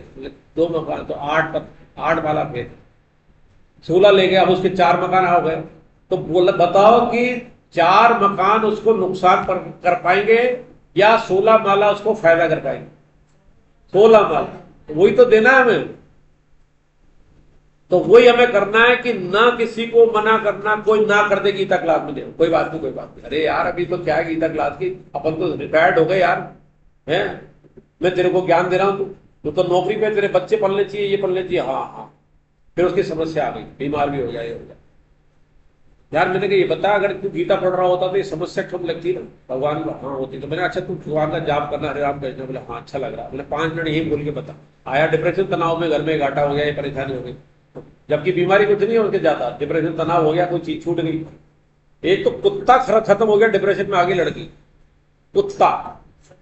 हाँ तो मेरे पास आया तो उसका जो भाई था वो कहे कि साहब इसका ये आज ये तो फोटो दिखाया कुत्ते की, बोले इसको दिखाऊंगी तो अभी बेहोश हो जाएगी, ये मर गया था। तो बताओ हमारी क्या स्थिति है। तो उसको धीरे धीरे धीरे समझा के फिर उसकी डिप्रेशन की गोली, पर ये नहीं है कि पहले दिन ही गीता ज्ञान बगाड़ दिया, नहीं नहीं नहीं, आप तो आते देखो शांति चाहिए, आप नींद की गोली दोगे, डिप्रेशन की दोगे, तो ये वही बात कह रहे हैं भगवान कि आपने उसको शुरू में उसी के हिसाब से जो इलाज चाहा था डिप्रेशन का, नींद नहीं आया, अब उसे नींद नहीं आ रही है, डिप्रेशन है, और उससे को गीता पढ़, नहीं होगा। जब उसके मन में शांति आ जाएगी, नींद आ जाएगी, थोड़ा होश में आ जाएगी, तब उससे होगी अब ये कर। तो भगवान यही कह रहे हैं कि तत्व के महापुरुष जो होंगे ना, महापुरुष, वो आप ही की तरह नकल करेंगे। मतलब उनके करना कुछ नहीं है, वो तो अपनी सिद्धि से सब कुछ है।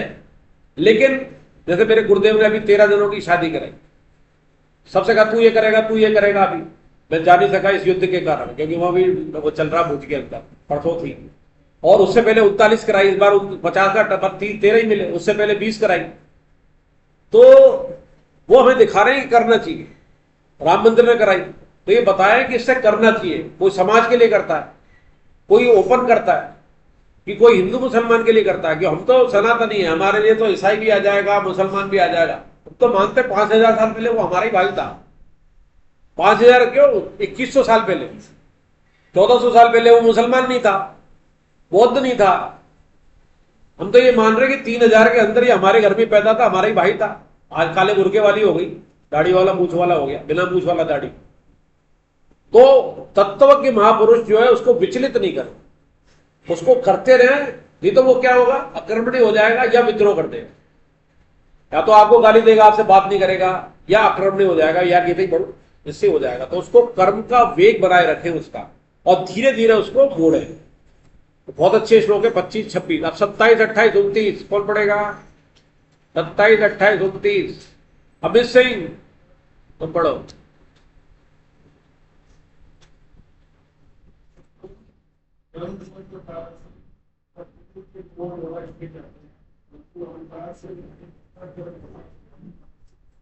मैं करता हूँ ऐसा मान, तो वे महाभारत कुल विभाग और कर्म विभाग के तत्व से जानने वाला संपूर्ण जीवन की गुणवत्ता करते हैं, ऐसा मानकर कि अशक्त नहीं होगा। कितनी गुणों से पूरा ज्ञानी मनुष्य दोनों और सत्य में अपने अशक्त रहते हैं, क्योंकि नाश करने वाले मन बुद्धि का ज्ञान जानने वाला ज्ञानी मनुष्य। हरे कृष्ण। हरे कृष्णा। गीता ज्ञान कर्म और भक्ति की त्रिवेणी है। त्रिवेणी 3 से होती है, कोई एक नहीं तो अपूर्णता रहेगी। ये इन 27 से ऊपर क्या है ये संबंध। अर्जुन का प्रश्न था कि मुझे घोर कर्म में क्यों लगाते हो, तो भगवान उसका उत्तर कई तरह से देते हैं, जिसका तात्पर्य अर्जुन को घोर कर्म में लगाना नहीं, प्रत्युत कर्मों से संबंध विच्छेद कराना है। कर्मों से संबंध विच्छेद कर्मयोग से होता है और ज्ञान से भी। इसलिए श्री कृष्ण कर्म बंधन का कारण देहात्म भाव मैं शरीर हूं, इसका निवारण बताकर लोक संग्रह प्रकरण का उपसंहार करते हैं। ये लोक संग्रह चल रहा है कि हम दूसरे का कैसे करें। भगवान ने भी कहा मैं करता रहूं, और संतों के लिए भी कहा कि उसको कर्म में लगाते हुए लोक संग्रह की तरफ ले जाएं। संपूर्ण कर्म सब प्रकार से प्रकृति के गुणों द्वारा किए जाते हैं, परंतु अहंकार से मोहित अंतःकरण वाला अज्ञानी मनुष्य मैं करता हूं ऐसा मान लेता है। परंतु हे महाभाव, गुण विभाग और कर्म विभाग को तत्व से जानने वाला महापुरुष संपूर्ण गुण ही गुणों में बरत रहे हैं, ऐसा मानकर उनमें आसक्त नहीं होता। प्रकृति जन्य गुणों से अत्यंत मोहित हुए अज्ञानी मनुष्य गुणों और कर्मों में आसक्त रहते हैं। उन पूर्णतः न समझने वाले मंद बुद्धि अज्ञानियों को पूर्णतः जानने वाला ज्ञानी मनुष्य विचलित न करे। तो इसमें भी वही बात कह रहे हैं कि प्रकृति के गुणों द्वारा करे जाते, तीनों गुण हैं अपने। गीता जी में कहा है कि कर्मों के कोई भी कर्मों, जो आगे आप देखें गीता में कर्मों के होने के 5 कारण बताएं, इसके अलावा छठा कारण नहीं है। इसी में आपने लिखा है 3री लाइन, प्रकृति, जो प्रकृति अपनी है वो आपसे कर्म करा रही है। प्रकृति जन्य जो भी हो रहे हैं, जो भूत है, ये सारे 5 भूत है, क्या प्रकृति है, जड़ है ये। और हमारे कर्म भी जड़ है, हमारा शरीर भी जड़ है। उनको जानने वाला देखने वाला चेतन हम स्वयं है। तो जड़ के कर्म जड़ में ही हो रहे हैं। ये क्या अपरा प्रकृति आगे आएगी, तो प्रकृति कराएगी, जो कि 13/29 में आगे भी देखेंगे। गुण, प्रकृति के 3 गुण हैं, 3 गुणों से चलती है। जैसे आपकी पहले आप तो बिना गियर वाली गाड़ी आने लगी है, तो गाड़ी चलती थी तो 3 गियर होते थे, फिर 4 आने लगे। तो आपकी फर्स्ट गियर, एक रिवर्स गियर, तो रिवर्स गियर को तो मान लो आप तमोगुण। आपका जो गाड़ी को पीछे ले जाए, जो आपकी वर्तमान स्थिति है उससे पीछे ले जाए, तो वो क्या हो गया, तमोगुण। तो रिवर्स गियर तमोगुण। लेकिन तमोगुण की भी जरूरत होती है, नींद देते हैं अपन, तो कब जरूरत होती है, जब गाड़ी को पार्किंग कर रहे होते हैं तो घुमा के पीछे मोड़ते हैं। और वैसे ही अपन यहां से सोचे दिल्ली उल्टी चलाएं, तो वो तमोगुण अलग हो गया प्रकृति में। तो तमोगुण की जरूरत शास्त्र विहित है, तो हमारे कर्मों को और अच्छा करेगी। और रजोगुण क्या हो गया, चलाना, स्पीड में चलाना। रजोगुण तो स्पीड में चलता है। और सतोगुण क्या हो गया, सही डायरेक्शन में चलाना। अब जाना दिल्ली है और पकड़ लिया दरा का रास्ता या 12 वाला रोड पकड़ लिया, तो पहुंच तो जाओगे, लेकिन पहले झांसी जाना पड़ेगा, फिर उधर से भोपाल वाली सड़क पकड़नी पड़ेगी, तब दिल्ली जाओगे। और इधर वाली से जाओगे तो इस पे सीधे एक्सप्रेस हाईवे पे चढ़ जाओगे। तो ये क्या हो गया, सही डायरेक्शन तत्वगुण। स्पीड वाला स्पीड रजोगुण, और रिवर्स गियर बिना कारण के, कारण वाला है तो वो तो ठीक है, वो तमोगुण। तो तीनों गुणों से ही प्रकृति चल रही है। इंद्रियां हमारी 5 इंद्रियां हैं, इंद्रियों से वशीभूत हो जाते हैं। यार उस तरफ से इसलिए होके जाएंगे कि वहां पर तो यार एक होटल बढ़िया मिलता है, भले ही 50 किलोमीटर घूम के जाना पड़े यार, वहां से जाएंगे यार, तो घूम के जाएंगे यार, वो होटल में भोजन करना अपने को। तो वो क्या हो गया, इंद्रियों के वशीभूत हो गया यात्रा भी। फिर स्वभाव। अब स्वभाव क्या है कि रुकते रुकते जाना है, बोलना नहीं है, गाड़ी में भजन चलाने या गाड़ी में वो चलाना है एफएम, या बढ़िया पुराने गाने लगाने, नए लगाने, तो वो क्या हो गया? स्वभाव। गाड़ी तो वही चल रही है, लेकिन अगर उस गाड़ी में दिल्ली पहुंचते पहुंचते आपने भजन सुने तो 5, 6, 8 घंटे आपका मन कैसा होगा दिल्ली पहुंचते पहुंचते। और आपने उसकी जगह फिल्मी गाने डांस वाले सुने, या आपने कहा न्यूज सुनूंगा जो लड़ाई झगड़े की आ रही है, पूरे मिसाइल गिर गई सिरसा में, हो गया खराब। तो स्वभाव बदलता नहीं है, बहुत मुश्किल है बदलना। आप देखें एक ही घर में बच्चे एक क्या पसंद कर रहा है, खाने में भी, भोजन के अंदर भी, व्यवहार में भी, पर भक्ति, गीता, उसको सत्संग उस स्वभाव को बदल देगी। आपकी जब जो गाड़ी का मालिक है, जो गाड़ी में चल रहा है, वो अगर विनोद अग्रवाल जी के भजन ही लगाए और उसके साथ कोई दिल्ली 10 बार चला जाए, वो चाहकर भी फिल्मी गाने नहीं सुन पा रहा, मजबूरी में सुनना पड़ रहा है कि फोकट में दिल्ली चल रहा है बैठ के, तो सुन विनोद अग्रवाल जी के भजन, तो उसका प्रभाव पड़ेगा कि नहीं पड़ेगा? पड़ेगा। और उसको जो लाभ उसके किराए बचाने से, पेट्रोल बचाने से नहीं हुआ, उतना नहीं हुआ जितना उसके स्वभाव परिवर्तन से हो जाएगा। वो भक्ति करने लग जाएगा, अपने घर में सीडी ले आएगा विनोद अग्रवाल जी, तो स्वभाव में ये भी हो गया। अब आपने ये सब कर लिया पर मैंने करा, जबकि भगवान कह रहे भैया मैं करा रहा हूं सब कुछ, प्रकृति मेरी, गुण मेरे, तेरे को तो शास्त्र विहित चलना है, तेरे को तो निमित्त बनाया, उसमें भी है। देखो मैं मेरी गाड़ी में ले जाता था, इसको पेट्रोल के पैसे ही बचाए, किराए बचाया, देखो ये भक्ति कर रहा है ना, तो मेरे कारण, तो दोनों माथे ले लिया आपने। सांसारिक उसको जो लाभ दिया वो भी, और भगवान का भी लाभ दिया दो, तो वो ज्यादा कमा गया और आप दे के भी जीरो हो गए। ठीक है ना? तो ये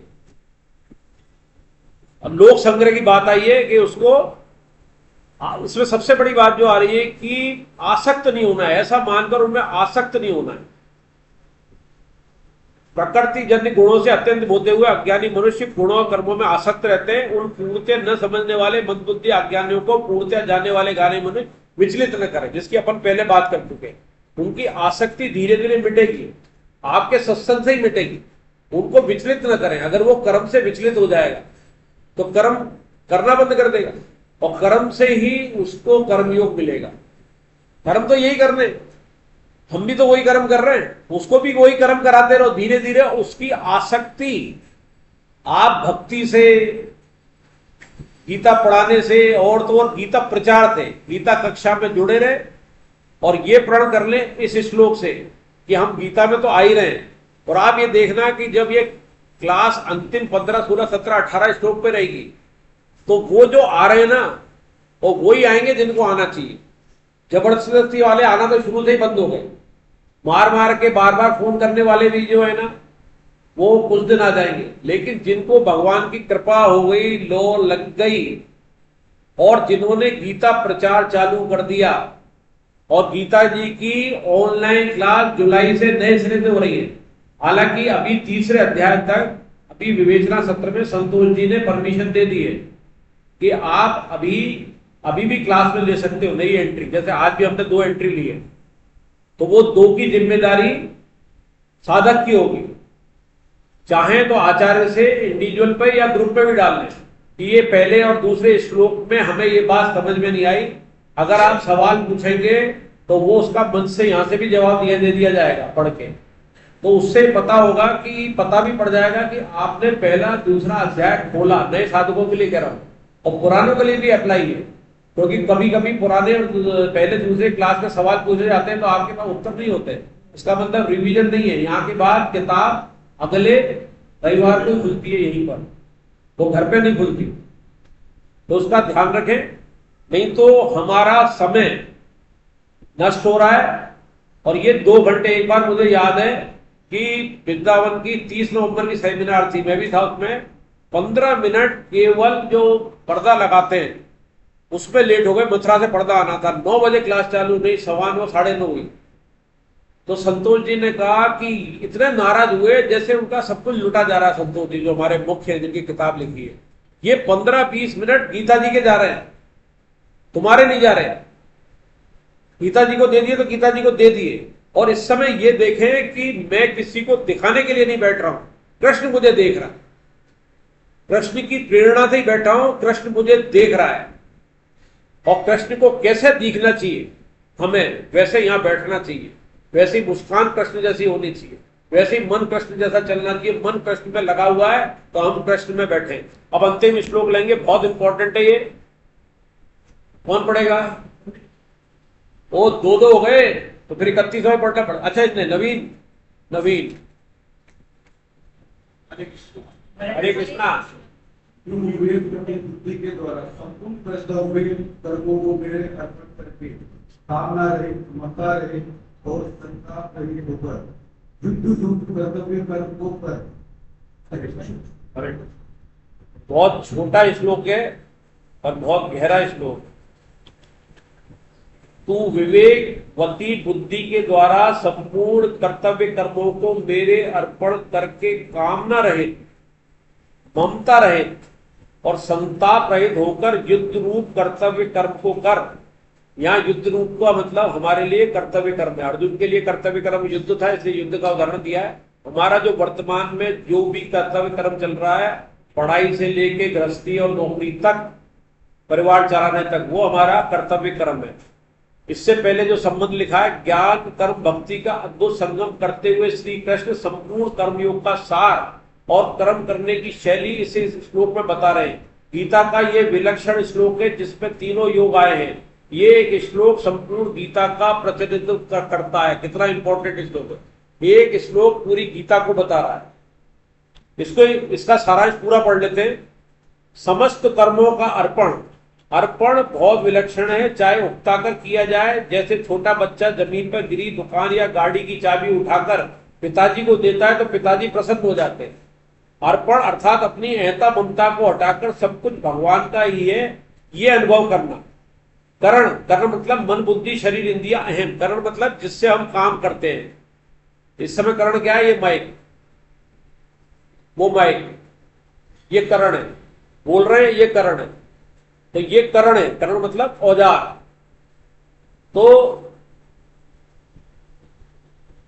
ये अर्पण करता अपनी हटाकर करना, ये अनुभव करना। करण उपकरण करण करने में उपयोग सामग्री अर्थात पदार्थ तथा क्रिया, ये क्रिया जो चल रही है, ये तीनों भगवान को अर्पण करना। यानी करण, उपकरण और क्रिया, तीनों को भगवान में अर्पण कर देना। ये तीनों भगवान को अर्पण कर देना, स्वयं को भी अर्पण कर देना। फिर हमारा यह भी अर्पण हो गया, स्वयं को भी अर्पण कर दिया, तभी अर्पण पूर्ण माना जाएगा, वरना अपूर्ण है। सारा कर दिया लेकिन मैंने किया या मुझसे करवाया या निमित्त मुझे बना दिया, ये भी अहंता है, सूक्ष्म अहंता है। मुझे निमित्त बनाया, इसको कहना भी और इसको सुनने में अच्छा लगना भी। बड़े कहते हैं, बड़े ऐसे भाव से हैं, अरे भगवान ने, मैंने क्या किया, भगवान ने मुझे निमित्त बनाया। ये कहने की भी जरूरत क्या आ रही थी? जैसे मैंने पहला किया उसका काउंटर देना, जैसे वो दोबारा न कहे। आपको जो कह रहा है वो चढ़ा रहा है आपको, अरे आपको तो बोले मैंने तो निमित्त बनाया, अरे आपको निमित्त बनाया क्या है? बोले नहीं, ये तो गधे से भी करा लेता, और वो भाग्यशाली गधा मैं हूं, इसने मुझे समझा। तो दोबारा नहीं कहेगा वो, क्योंकि उसे मालूम है कि किसी दिन उसके कर्म की कह दी तो गधा में भी हो गया। वो गधा नहीं बनना चाहेगा, आप तो बन गए। तो सब कुछ भगवान, उनकी वस्ती, उनको ही अर्पण करना, ये भक्ति योग है। भक्ति योग क्या है कि जो कुछ भी हम कर रहे हैं वो भगवान को अर्पण कर दिया, क्रिया उपकरण सब कुछ अपने को अर्पण कर दिया, तो बचा क्या? तो ये क्या हो गया? भक्ति योग, समस्त कर्मों का अर्पण। दूसरा क्या लिया? अध्यात्म चेष्टा। ये पद ज्ञान योग क्या? अध्यात्म मतलब संपूर्ण संसार भगवान का विराट रूप है, सब कुछ एक दूसरे से जुड़ा हुआ है, तत्रूप एक है। इस होश में जीना अध्यात्म चेष्टा है। मैं जो स्वरूप में हूं, मैं भगवान का हूं, अंदर स्वरूप है, ये भगवान उसी का है। वो तो कर्म करते हुए करा, कर्म सौंपे और भगवान को अर्पण कर दिए, वो हुआ भक्ति योग। और ये सारा संसार भगवान का विराट स्वरूप है, और मेरे अंदर जो बैठा है वो भगवान ही है। तत्व रूप से दोनों एक हैं। ये क्या है? अध्यात्म चेतसा, चेतन, अध्यात्म का चेतन अनुभव करना, चेतसा। ज्ञानी के सभी कर्म इसी चेतना में होते हैं, लेकिन अहंकार के कारण हम विराट समष्टि को अपना अलग अस्तित्व मान लेते हैं। व्यष्टि मतलब अपना, सिंगुलर, व्यष्टि मतलब सिंगुलर है, अपने लिए जो करेंगे वो व्यष्टि है, और समष्टि मतलब पूरे संसार के लिए, समाज के लिए समष्टि है। तो विराट सत्ता समष्टि है, भगवान सबके लिए कर रहा है, लेकिन उसको अपना मान लेना यही अहंता है। समष्टि के अंदर अपना स्वरूप मान लेना यह अहंता का खत्म करने का उपाय है। लेकिन समष्टि में व्यष्टि, अपना अलग अस्तित्व मान लेना, वो अहंता है। और इसी से समस्त कामनाएं जन्म लेती हैं। हम चाहते हैं कि उन क्षुद्र कामनाओं के अनुसार ये विराट चले। समुद्र की तरंग संपूर्ण समुद्र को अपने हिसाब से चलाना चाहती है। क्या उपमा दी है कि हम तब तरंग है समुद्र की, और तरंग चाहती है कि समुद्र हमारे हिसाब से चले, हम जैसा चाहे तरंग बने, तो समुद्र ऊपर उठे, कभी शांत हो जाए, कभी ज्वार भाटा आ जाए। ये कामना के कारण हो रहा है। वृक्ष का पत्ता वृक्ष से अपना अलग अस्तित्व मानते हुए मनमाना आचरण करे तो उसका क्या होगा? ये बड़ा ही मूर्खता गुण है, क्योंकि समष्टि ही समष्टि है, व्यष्टि तो मानी हुई है। जो भी पहले कही, समष्टि ही के हम अंगे, व्यष्टि हमारी अहंता है, मानी हुई है। हमारा अगला अलग स्वरूप मानना ही व्यष्टि है, हम उससे अलग नहीं है, उसी के स्वरूप है, उसी का कार्य करने आए, उसी का दिया हुआ शरीर है, उसी के दिए हुए संबंध है, उसी के दिए हुए कर्म है, जो हमें उसके विहित, जो उसकी आज्ञा है उसके हिसाब से करने, और उसके बाद अहंता नहीं लानी है। ये इसका मूल है इस श्लोक का। और तीसरा जो इसका शब्द था, संताप रहित, निराशनि निर्ममो भूत्वा युधस्य व्यक्ति का, संसार को अपना मानकर सुख भोग की कामना से उसका आश्रय लेना आशा है। लेकिन ऐसी कामना से तो कर हो जाना निराशी होना। निराशा का मतलब उदासी नहीं है, निराश होना नहीं है। उस आशा की कामना और भोग का त्याग करना, जो आपने कर्तव्य कर्म किया है, संसार के लिए किया है, उसके आशा नहीं करना, फल इच्छा, वो निराशा है। तो वो कर्मयोग हो गया। क्या आपने कर्तव्य कर्म की फल इच्छा का त्याग कर दिया, वही तो कर्मयोग है, और वही सेवा है। तो ये तीसरा प्रकरण जो है निराशी निर्ममो, ये कर्मयोग है। आशा एक राम जी से, दूसरी आशा छोड़ दे, जे वेद राखे राम, ताए वेद राम रहिए। निर्मम क्रूर होना नहीं, अपनी भूल सुधार करना है। निर्मम जो शब्द है वो निर्मम नहीं है, ममता का त्याग है। ममता को हटा देना, निर्मम कर देना किसको? ममता को। एक निर्मम आप ये होता है कि आपके अंदर दया ही खत्म हो गई, आप निर्मम हो गए, मार रहे हो, पीट रहे हो, या मारा पिटता हुआ देख रहे हो, वो नहीं। अपनी ममता को मारना या निर्मम का अर्थ, उसका ये नहीं ले लिया जाए। मन बुद्धि इंद्रिया पदार्थ आदि ये भगवान के ही हैं। न ममे, सुखासक्ति के कारण इन्हें अपना मानना मम है। स्वामी जी कहते हैं 2 अक्षरों से बना मम मानो मृत्यु है, और 3 अक्षरों का न मम मानो अमृत है। क्या बात कही है? मम माने मेरा, ये मृत्यु है, और 3 अक्षरों का न मम, मेरा कुछ नहीं है, ये ही अमृत है, सनातन ब्रह्म है। कामना के वश में होकर कार्य करना ये एक तरह का ज्वर है, ज्वर, बेहोशी, आवेश, अतिरेक, कि मुझे ये चाहिए, मुझे नाम मिले, मुझे इसके ये पदार्थ मिले, मेरे रिश्तों में ये बढ़ोतरी हो, मुझे पद मिल जाए, मुझे धन मिल जाए। ये मानना क्या है? ज्वर। ज्वर की संज्ञा दी है स्वामी जी के शब्द है ये। जैसे सत्कर्म करते हुए अच्छाई का ज्वर, अच्छे काम करने का भी ज्वर। सत्कर्म कर रहे हैं लेकिन मैं करा रहा हूं, ये ज्वर समाज के लिए तो अच्छा है, समाज के लिए बहुत अच्छा है। ऐसा ज्वर हमारे अंदर ये अगर ना हो तो समाज में अच्छे काम ना हो। तो उन्होंने श्लोक में कहा है अच्छे काम से रोका नहीं जाए, उनकी आसक्ति मिटाई नहीं जाए, उनकी सकामता मिटाई नहीं जाए, बल्कि उसको धीरे धीरे धीरे करके आप सतोगुण पे ले जाओ, अच्छों पे ले जाओ, सकामता बरकरार रखने दो, उसकी नाम बढ़ाई बरकरार रखे, खत्म मत करो, नहीं तो ऐसे कर्म बंद हो जाएंगे। आज 99% अच्छे कर्म भी कामना के कारण हो रहे हैं, इच्छा के कारण हो रहे हैं, और आप गीता का उस पर रूल लगा दोगे तो बंद हो जाएगा। तो उसको रोकना नहीं है, धीरे धीरे उसकी सकामता आसक्ति मिटानी है। और वो मिटेगी कैसे? गीता जी पढ़ने से, गीता प्रचार करने से धीरे धीरे आसक्ति दूर हो जाएगी। कितनी आसक्ति कर लेगा? आप उसने 1000 करा लिए, किसी ने 1000, बहुत असंभव काम है, किसी ने 1000 भागवत पढ़ ली तो यही घमंड आ जाएगा कि मैं तो भागवताचार्य 1000 पढ़ने वाला। किसी ने 100 करा ली, उसको ये आ जाएगा। तो धीरे धीरे उसको अंदर भक्ति से, संगति से, सत्संग से गीता पढ़ने जा जाएगा। दूसरा एक तरीका और है उसके लिए, वो नहीं सुधार पा रहा है, तो जिसने 100 कराई है वो 500 पे देख ले, क्या यार इसने 500 भागवत करा दी और 500 के बाद भी वो विनम्र है, कह नहीं रहा, वो दूसरे कह रहे हैं इसने 500 करा ली और ये 100 में नाच रहा है। तो कंपेरेटिव में जाएगा वो, यार ये 100 में नहीं कह रहा है, पढ़ाई सहन नहीं कर रहा है। और जिसने 1000 के ली भागवत और 1000 में खूब नोट लिए, तो उसको कहते भैया ये तो 2000 करा ली। वृंदावन में एक पंडित जी से मिला था, उसने कहा मेरा 2100 भागवत का प्रण है, बहुत सरल, और मेरी इतनी हो गई है 2000, और इतनी भागवत करते थे अनुभूति पर मेरी आयु बची है 1 वर्ष, अब वो मिले नहीं मुझे। तो उनका पोता बैठा था गद्दी पे, वो उसके अंदर है उदो कुंड में। उदो कुंड में जाओ, जो उदो कुंड पे पुजारी बैठते हैं ना, वो उपाध्याय ही है। अम्मा ने एक बार 10,000 रुपये फेंक किया था और वो 10 फेंकते ही गवर्नमेंट में दिए होंगे तो वो मूर्ति से गिर गए। तो उसको आवाज हुआ भगवान नहीं लेना चाहते, वो दौड़ के गया पीछे 10,000, बोले नहीं मैंने दे दिए। बोले मेरे भगवान नहीं लेने, मैं नहीं ले सकता। बोले मेरे दे दिए, मैं अम्मा नू, बोले कोई भी हो, मेरे भगवान नहीं ले, तो मैं क्या करूं? बोले किसी और मंदिर में दे देना, मेरे भगवान नहीं लेने। तो 10,000 रुपए दूसरों ने घटना सुनाई और फिर मैंने उनसे एंडोर्स भी किया इस बात को।